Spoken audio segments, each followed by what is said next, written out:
কাশ্মীরে সাম্প্রতিক সন্ত্রাসী হামলার জেরে ভারত পাকিস্তানের মধ্যে তৈরি হয়েছে চরম উত্তেজনা।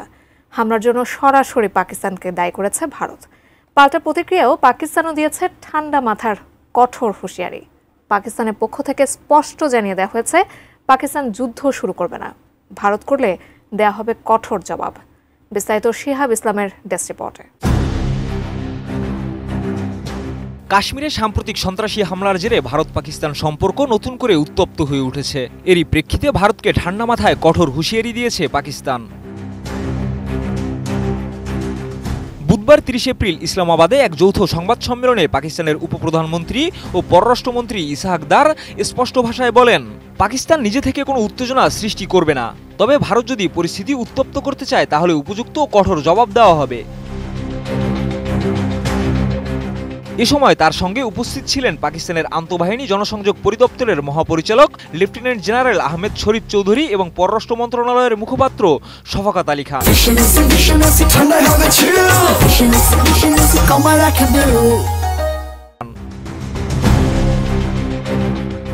গত ২২ এপ্রিল ভারত নিয়ন্ত্রিত জম্মু কাশ্মীরের পেহেলগামে সন্ত্রাসী হামলায় নিহত হন ২৬ জন। ভারত এই হামলার জন্য পরোক্ষভাবে পাকিস্তানকে দায়ী করে এবং এর জেরে ইসলামাবাদের সঙ্গে কূটনৈতিক সম্পর্ক হ্রাস করে। তবে এই অভিযোগ নাকচ করে ইসহাক দার বলেন, পেহেলগাম হামলার ঘটনার পর ভারত রাজনৈতিক উদ্দেশ্য নিয়ে উত্তেজনাপূর্ণ পরিবেশ তৈরি করছে, যা এই অঞ্চলের শান্তি ও স্থিতিশীলতার জন্য হুমকি স্বরূপ। তিনি আরও বলেন, বিশ্ব নেতারা যখন সংযমের আহ্বান জানাচ্ছেন তখন পাকিস্তানও শান্তিপূর্ণ অবস্থান নিয়েছে। তবে যদি ভারতীয় পক্ষ থেকে কোনো ধরনের উস্কানি আসে, পাকিস্তান শক্ত প্রতিক্রিয়া জানাবে। পাক পররাষ্ট্রমন্ত্রী দাবি করেন, পাকিস্তান সন্ত্রাসবাদের সবচেয়ে বড় শিকার। তারা কোনোভাবেই বেসামরিক নাগরিকদের হত্যাকে সমর্থন করে না। এই প্রসঙ্গে তিনি কোরআনের একটি আয়াত উল্লেখ করে বলেন, যে একজন নিরাপদ মানুষকে হত্যা করলো, সে যেন পুরো মানবজাতিকে হত্যা করলো। ইসহাক দার আরও অভিযোগ করে বলেন, পাকিস্তানে ঘটে যাওয়া গুপ্ত হত্যাকাণ্ড ও সন্ত্রাসী হামলা নিয়ে ভারত উল্লাস করে। তিনি বলেন, পেহেলগাম হামলায় যারা প্রাণ হারিয়েছেন, আমরা তাদের জন্য শোক প্রকাশ করি।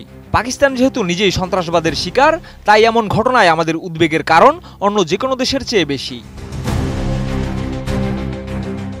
তিনি আরও বলেন, ভারত ২০১৯ সালের পুলওয়ামা হামলার মতোই এখন পেহেলগামের দায় পাকিস্তানের উপর চাপিয়ে নিজেদের ব্যর্থতা ঢাকতে ও কাশ্মীরিদের অধিকার দমন করতে চাইছে।